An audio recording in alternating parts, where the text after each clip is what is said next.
ஏன்னா பழைய கிளிப்பிங் எடுத்து போட்டு தேங்கியிருக்கு சொல்லிகிட்டு இருக்கீங்க. அதுதான் தவறான செய்தி இது. அதனால் நீங்கள் தான் வந்து உண்மையை வந்து நாட்டு மக்களுக்கு சொல்லணும் அப்படிங்கிறத உங்கள் டிவி மூலமாக உங்கள் தொலைக்காட்சி மூலமாக நான் கேட்டுக்கிறேன். அரசு எடுத்த நடவடிக்கைகள் உங்களுக்கு திருப்திகரமாக இருக்கா? அது மூலிமா மழை எங்கும் தேங்காத நிலை இருக்கா? மக்கள் வந்து கேட்கும்போது என்ன சொன்னாங்க? எல்லாம் திருப்தியாக இருக்கிறாங்க. இது என்னுடைய தொகுதினுங்கிறத நான் சொல்ல வரல. தமிழ்நாட்டில் இருக்க எல்லா இடத்துலையும் சரி, குறிப்பாக சென்னை மாநகரத்தில் எங்கெங்கே தண்ணி தேங்குமோ அங்கெல்லாம் இப்போ தண்ணி தேங்குறதில்ல. மழை பெஞ்சிட்டு இருக்கும்போது ஒரு சில இடத்துல தேங்கும். அதுவும் மழை விட்டுச்சுன்னா 10 நிமிஷம் 15 நிமிஷம் அரை மணி நேரத்துக்குள்ள அதிகம் தண்ணி வடிஞ்சிருது, தண்ணி போயிடுது. சார், தலைநகரம் தத்தளித்ததா தப்பித்ததா? தப்பித்ததும் சொல்ல முடியாது, தத்தளி சொல்ல முடியாது.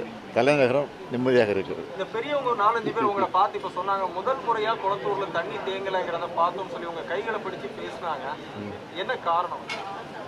அதுக்கு வந்து எல்லாத்துக்கும் நாங்கள் வரோம். நல்லதுக்கு வரோம், கெட்டதுக்கு வரோம். மழை வந்தாலும் வந்துடுறோம், வெள்ளம் வந்தாலும் வந்துடுறோம். ஏதாவது பிரச்சனைனா உடனே வந்துடுறோம், உடனே கவனிக்கிறோம். நான் மட்டும் இல்லை, இங்கே இருக்கிற மக்கள் பிரதிநிதிகள், மாநகராட்சி மேயராக இருந்தாலும் சரி, துணை மேயராக இருந்தாலும் சரி, எங்கள் மாவட்ட செயலாளராக இருந்தாலும் சரி, அதே மாதிரி கவுன்சிலர்ஸாக இருந்தாலும் சரி, எல்லோரும் உடனுக்குடன் இருந்து கவனிக்கிறாங்க. அதனால் அவங்களுக்கு வந்து ஒரு பாதுகாப்பாக இருக்குது. எந்த பிரச்சனையும் கிடையாது. எந்த பிரச்சனை இருந்தாலும் என்கிட்ட சொல்கிறாங்க, உடனே தீர்த்து வைக்கிறோம். அதுதான் முக்கியம். வானிலை ஆய்வு மையத்தினுடைய தகவல்கள் துல்லியமாக இருக்கா? ஏன்னா அவங்க வந்து புயலை கணிக்க முடியாத நிலை இருந்தது. அதனால் மழை விழா அதிக ஓரளவு கணிக்க முடியும், முழுசாக கணிக்க முடியாது. அவங்க வருதுன்னு சொல்கிறாங்க, காற்று புயல் காற்று வந்து வேகம் குறைஞ்சி ஒரே இடத்துல நிற்கிது. அதை எப்படி சொல்ல முடியும்? திடீர்னு மாறிடுது. அதனால் ஓரளவுக்கு அதை ஏற்றுக்கு தான் செய்கிறோம்.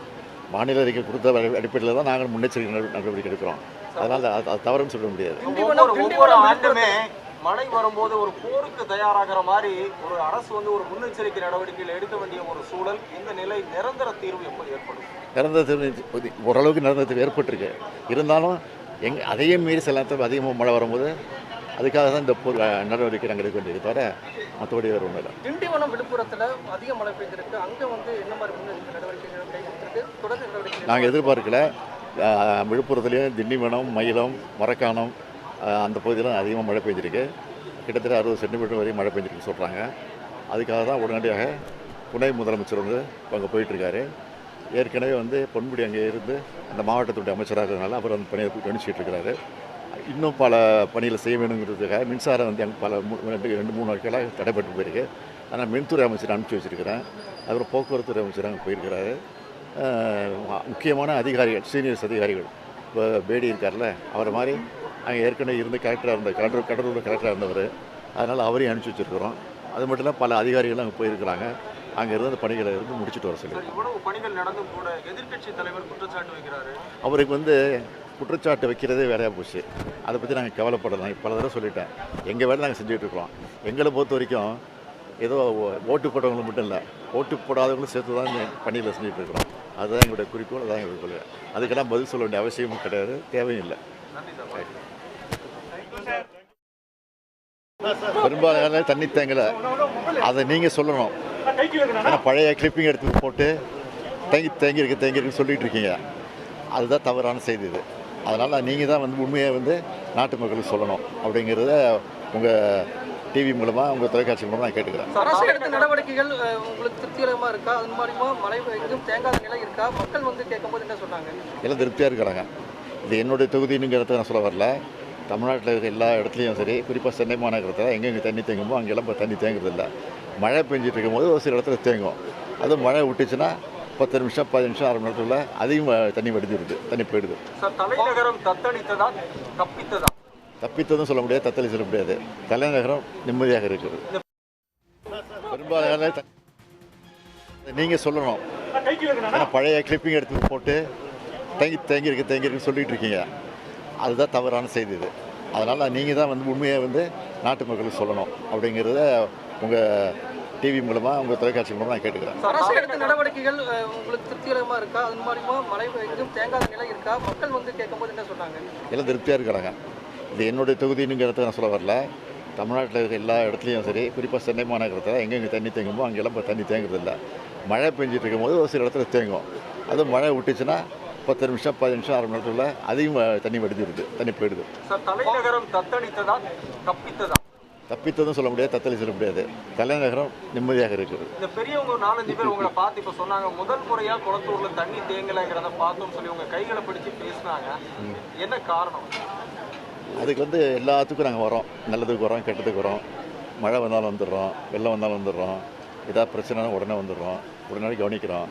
நான் மட்டும் இல்லை, இங்கே இருக்கிற மக்கள் பிரதிநிதிகள், மாநகராட்சி மேயராக இருந்தாலும் சரி, துணை மேயராக இருந்தாலும் சரி, எங்கள் மாவட்ட செயலாளராக இருந்தாலும் சரி, அதே மாதிரி கவுன்சிலர்ஸாக இருந்தாலும் சரி, எல்லோரும் உடனுக்குடன் இருந்து கவனிக்கிறாங்க. அதனால் அவங்களுக்கு வந்து ஒரு பாதுகாப்பாக இருக்குது. எந்த பிரச்சனையும் கிடையாது. எந்த பிரச்சனை இருந்தாலும் என்கிட்ட சொல்கிறாங்க, உடனே தீர்த்து வைக்கிறோம். அதுதான் முக்கியம்.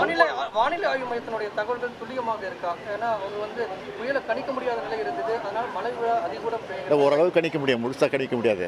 அவங்க வருதுன்னு சொல்கிறாங்க, காற்று புயல் காற்று வந்து வேகம் குறைஞ்சி ஒரே இடத்துல நிற்கிது. அதை எப்படி சொல்ல முடியும்? திடீர்னு மாறிடுது. அதனால் ஓரளவுக்கு அதை ஏற்றுக்கு தான் செய்கிறோம். வானிலை அறிக்கை கொடுத்த அடிப்படையில் தான் நாங்கள் முன்னெச்சரிக்கை நடவடிக்கை எடுக்கிறோம். அதனால் அது தவறுன்னு சொல்ல முடியாது. ஒவ்வொரு ஆண்டுமே மழை வரும்போது ஒரு போருக்கு தயாராகிற மாதிரி ஒரு அரசு வந்து ஒரு முன்னெச்சரிக்கை நடவடிக்கைகள் எடுக்க வேண்டிய ஒரு சூழல், இந்த நிலை நிரந்தர தீர்வு எப்போ ஏற்படும்? நிரந்தர தீர்வு ஓரளவுக்கு நிரந்தர தீர்வு ஏற்பட்டிருக்கு.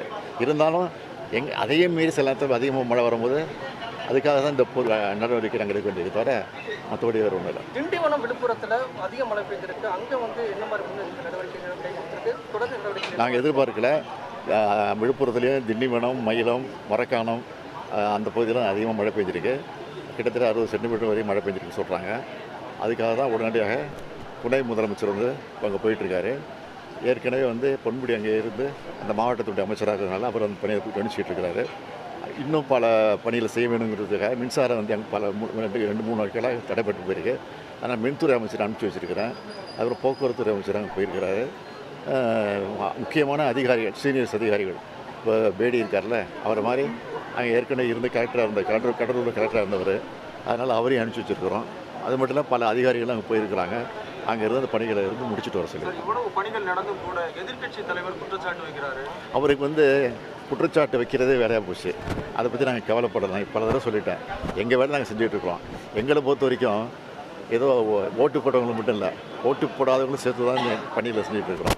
அதுதான் எங்களுடைய குறிக்கோள், அதுதான் எங்களுடைய கொள்கை. அதுக்கெல்லாம் பதில் சொல்ல வேண்டிய அவசியமும் கிடையாது, தேவையும் இல்லை. உடனுக்குடன் செய்திகளை தெரிந்து கொள்ள சன் நியூஸ் பெல் ஐகானை கிளிக் பண்ணுங்க.